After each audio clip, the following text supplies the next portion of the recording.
Ya Əli, mən Nəcəf şəhərinə gəlməyi qərarı aldım və sizin qonağınız olmaq niyyəti ilə bu şəhərə daxil oldum. Adətdir ki, qonaq 3 gün ev sahibinin ocağında qalar.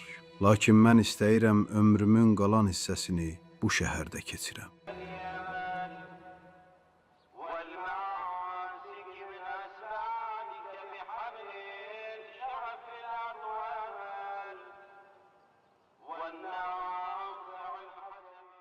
O dövrlərdə Nəcəf Dini Elmlər Mərkəzi İslam dünyasının ən mühüm elmi mərkəzi idi. Oradakı elmi mühit, təcrübəli alimlər və dərs məclisləri qəlbimdə və ruhumda yeni bir coşqu yaratmışdı. Elə oldu ki, qısa müddət ərzində Dini Elmlər Mərkəzinin bir çox böyük alimləri mənə ictihad icazəsi verdilər. Lakin düşünürdüm ki, bu qədər yolu sadəcə elmi bəhslərin içində itib batmaq üçün gəlməmişəm. Ruhum yeni həqiqətlərə susamışdı və onlara çatmaq yalnız Mövlam Əmrəl-Mömininin müqəddəs hərəminin kənarında mümkün idi.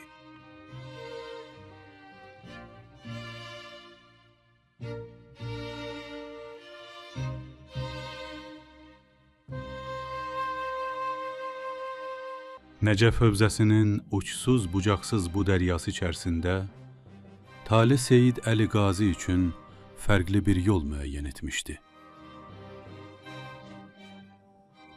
O, rəsmi titullardan və dünyəvi məqamlardan könüllü şəkildə keçərək, özünü daha uca bir səhnədə iştirak üçün hazırlamalı idi.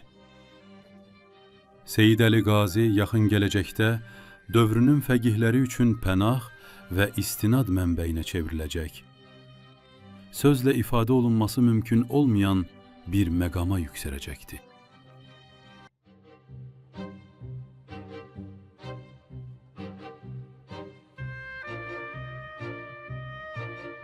İndi isə Seyid Əli Qazi əvvəlkindən də artıq şövqlə dərin bir həqiqətin axtarışındadır.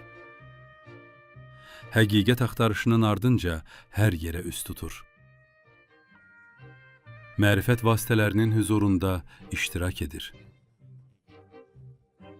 Lakin artıq bir neçə ildir ki, pak nəfəs sahibi, böyük əxlaq və irfan ustadı Ayətullah Molla Hüseynqulu Həmədani haqq dünyasına qovuşmuşdu. Seyid Əli Qazi həmin mənəvi gülüstandan bir ətir almaq üçün bu məktəbin şagirdlərinin yanına gedir.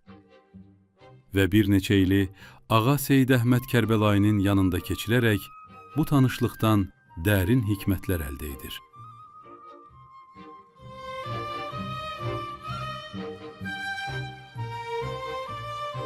Allah Ağa Qaziyə rəhmət etsin, buyururdu. Hər kimdən bir şey öyrənə biləcəyimi ehtimal edirdimsə, onun yanında otururdum. Əgər bir mətləb anlayırdımsa, bunu Allahın verdiyi bir nemət bilirdim və bəzən həmin mövzunu müzakirə və araşdırma predmetinə çevirirdim. Əgər başa düşmürdümsə, bir daha o şəxsin yanına getmirdim.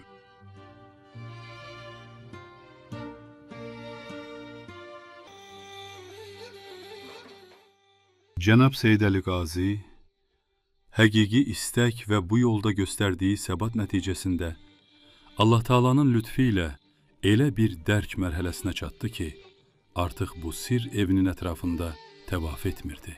Onu bu evin içərisinə dəvət etmişdilər.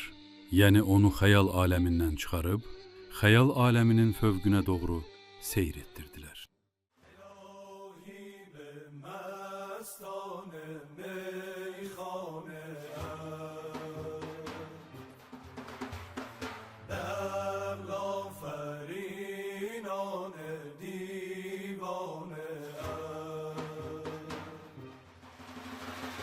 به دردی کشه لجه کبریا